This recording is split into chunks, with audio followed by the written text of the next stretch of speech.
L'autre jour, il y en a un qui m'a sorti quelque chose de tellement beau. Il a dit: «Moi, 5 ans.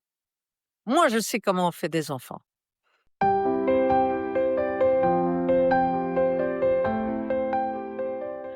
Écoutez, c'est une question tellement délicate, la sexualité, parce qu'on ne peut en parler qu'avec des mots de poésie, heu, ou des musiques, hein, et de parler la sexualité, bon, ça touche à l'amour et donc voilà, on peut vraiment, aborder la question du côté du rapprochement, hein. C'est-à-dire quand maman est tout contre papa, hem, ah bah, c'est parce qu'ils s'aiment.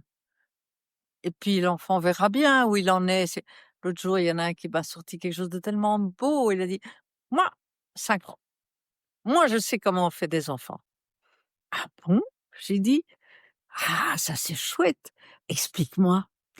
Eh ben, voilà, papa se couche sur maman et papa, il a un crayon attaché à son ventre et alors il bouge et il fait un dessin d'un bébé avec son crayon C'est trop mignon. sur le ventre de maman et alors maman a un bébé dans son ventre à elle. C'est pas beau ça? C'est magnifique. C'est magnifique, hein? Mmh. Et c'est ça, c'est pour ça que c'est tellement important de pas imposer des images aux enfants, il faut qu'ils les trouvent.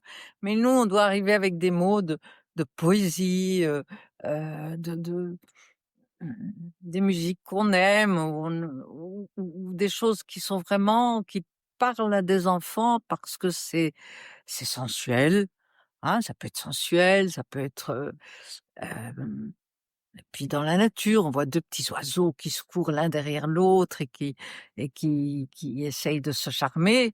Voilà, il faut voir ce qu'on a autour de soi, mais il faut en tout cas enfin il faut rien, hein, c'est un mot que je déteste.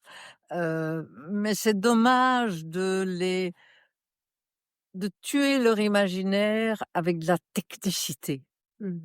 hein. Alors, cette histoire, il faut parce que ça on dit: «Il faut parler de pénis, de clitoris, de vagin». Ouais, si vous voulez, ben, je sais pas si c'est vraiment indispensable Mmh. qu'on laisse l'enfant trouver des mots, quoi. Ah bah, là, le pénis du père, c'est un crayon accroché à son ventre. C'est quand même magnifique, hein? Mmh. Heu et chaque enfant le fait avec sa poésie interne. Ce qui est important pour l'enfant, c'est de savoir qu'il peut en parler. Donc on doit pouvoir en parler soi-même, d'où cette éducation est vraiment importante en disant que voilà, c'est quelque chose qui fait partie de la vie, que c'est quelque chose de magnifique, parce que c'est aussi grâce à ça qu'il y a des enfants.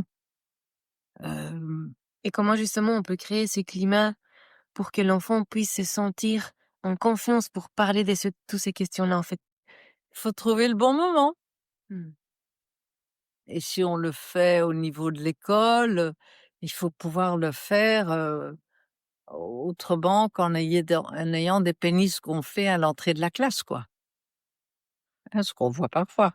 Mmh. Hem Mais là, vous faites une différence entre l'école et la maison, mais moi, ma question, elle est plutôt en lien avec, les parents. En fait, comment les parents en famille peuvent permettre ça, que les enfants aient cette confiance-là de venir vers eux pour cette question-là? Bah, la première chose, c'est évidemment de ne pas avoir peur entre parents de montrer de l'affection, Mmh. de s'embrasser, de que l'un et l'autre appelle, son conjoint en disant: «Viens, après que je te fasse un câlin», hein. Parce que c'est et puis selon l'âge de l'enfant, on dit parce que quand on fait tellement des câlins, alors, ben, c'est grâce à ça que tu es là. Mmh C'est parce que mh. papa et maman, ils ont fait des câlins, ils avaient tellement envie tout à coup d'avoir un enfant, bah, tu arrivé. Tu as été d'accord de venir dans les câlins et puis voilà, quoi. Mmh. L'adulte aussi doit pouvoir laisser trouver le moment, trouver son imaginaire, ne pas avoir peur de son propre imaginaire, même si c'est pour dire des trucs qui paraissent complètement loufoques, complètement idiots, heu, mais pour un enfant, rien n'est idiot. Mmh. Il en fait son image à lui, mais il faut seulement oser sa simplicité.